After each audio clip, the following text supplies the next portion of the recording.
Heyva ağacı, uşaq hekayəsi. Bağda qəşəng bir heyva ağacı bitmişdi. Bitmişdi deyəndə ki, qoca bağban günlərin birində həyətində ən gözəl bir heyva ağacı yetişdirmək niyyətinə düşmüşdü.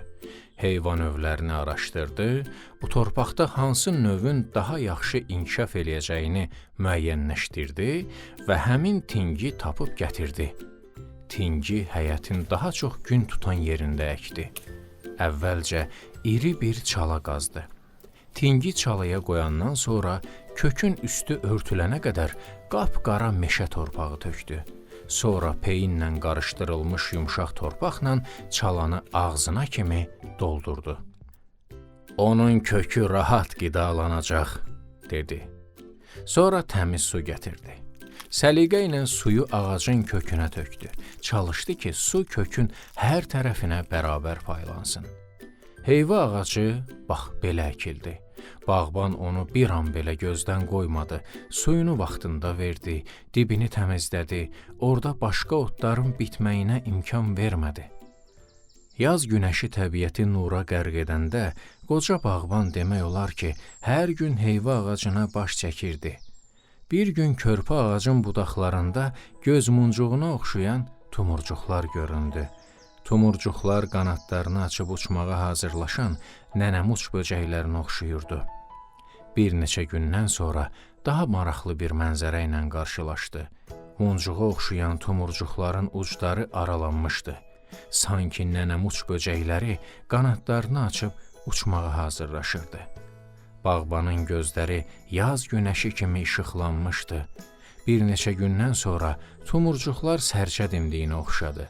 Daha bir neçə gündə keçdi, bu dimdiklər yaşıl yarpaqlara çevrildi. Bir neçə gündən sonra yaşıl yarpaqlar bağı sanki cənnətə çevirmişdi. Bir gün bağban ağacların çiçəklədiyini gördü. Yox, bunlar adi çiçək deyildi. Elə bil ağaclar sevincdən şaqqanaq çəkib gülür, sədəf dişlərini göstərirdilər.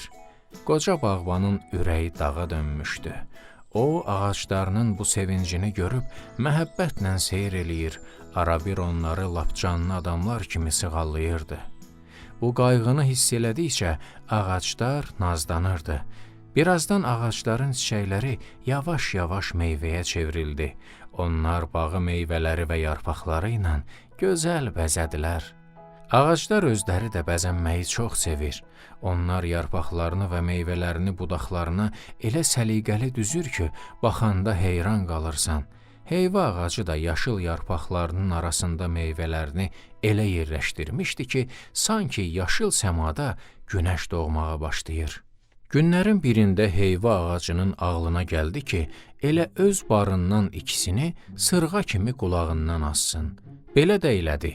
İki ən gözəl heyvasını yarpaqların arasında gizlətdi ki, onu görüb dərməsinlər. Heyva yetişdi, sovuşdu, insanlar daha heyva ağacını az qala yaddan çıxartdılar, sırğalarsa qurumuş yarpaqların içində hələ də dururdu. Beləcə günlər keçdi. Heyva ağacı sırğalarını qulağında bərk-bərk saxlamışdı. Bağbansa qocalırdı. Amma ağaclarla onun dostluğu elə əvvəlki kimi idi. O ağacları, ağaclar da onu sevirdi. Bircə iş var idi ki, qoca tez-tez xəstələnirdi. Bunun səbəbini başa düşən nənə deyinirdi. Səhərin gözü açılmamış girirsən bağa, yemək içməyini də vaxtında yemirsən. Qara yağışa küləyə baxmırsan. Ona görə tez-tez xəstələnirsən. Gəl çörəyini ye.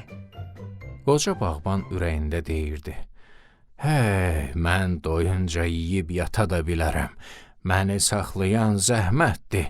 Əgər işləməsəm, lap nağıllardakı pastanan kotana çevrilərəm. Qoy onları dinləyim, görüm arzuları, istəkləri nədir, sonra gəlib doyunca istirahət eləyərəm. Nənə başını bulayıb öz işləri ilə məşğul olurdu. Bir dəfə baba lap bərk xəstələndi. Sinəsi xışıldayır, qulağında müxtəlif səslər eşidilirdi, amma ağrına qısılıb nənəyə heç nə demirdi. Bağban yenə də dostlarının yanına gəldi. Öskürək onu boğurdu. Heyva ağacının altında dayanıb dedi. Bircə dənə heyva olsaydı, bişirib yeyərdim. Dənələrini dəmləyib içərdim, sinəm yumşalar, öskürəyim tamam gedərdi. Amma neyniyəsən ki, ağaclar danışa bilmir. Bəlkə sən heç mənim sözlərimi də başa düşmürsən. Bu sözlər heyva ağacını silkələdi. Necə yəni sənin dediklərini başa düşmürəm? Mən səni lap yaxşı başa düşürəm. Bir mənim budaqlarımda qurumuş yarpaqların xışıltısını dinlə, ondan sonra gör sənə nə deyirəm. Ağac bu sözləri deyib heyvaya bükülmüş yarpaqlarını xışıldatdı. Bu xışıltıda bağbana çox tanış olan bir mehribanlıq var idi. Dayan, deyəsən səni başa düşürəm axı. Heyva ağacı yarpaqlarını elə gözəl xışıldadırdı ki, sanki nəğmə oxuyurdu. Heyva ağacı bu gözəl xışıltı ilə deyirdi: "Məni becərən bağban xəstələnəndən sonra bu sırğalar mənim nəyimə gərəkdir?" Bu sözləri deyəndən sonra ağac budaqlarını necə silkələdisə, heyvanın ikisi də yerə düşdü. Xəzəl yarpaqlarının üstünə düşən bir cüt heyvanı görəndə bağban gözlərinə inanmadı.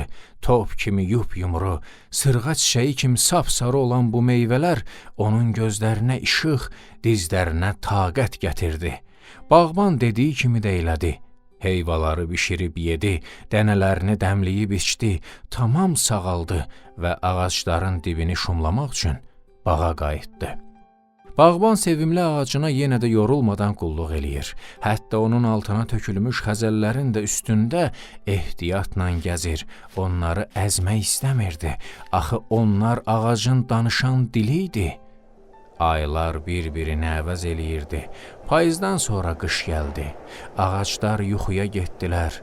Bağban arabir qar altında gizlənən ağaclara baxıb yazı gözləyirdi. Yaz da əvvəlki kimi dünyanın üzünə gülümsündü. Ağaclar oyandı və növbə ilə çiçəkləməyə başladı. Çiçəkləmək növbəsi heyva ağacına çatanda qəribə bir iş oldu. Bağban gördü ki, onun sevimli ağacı o qədər çiçək açıb ki, ağacın budaqları görünmür. Sanki qocanın arzusunu yerinə yetirdiyinə görə fədakarlığının əvəzini almışdı. Qoca bağban çox sevindi, həm də dərin fikrə getdi. Öz-özünə dedi: deməli, cansız hesab elədiyimiz ağaclar heç də cansız deyilmiş.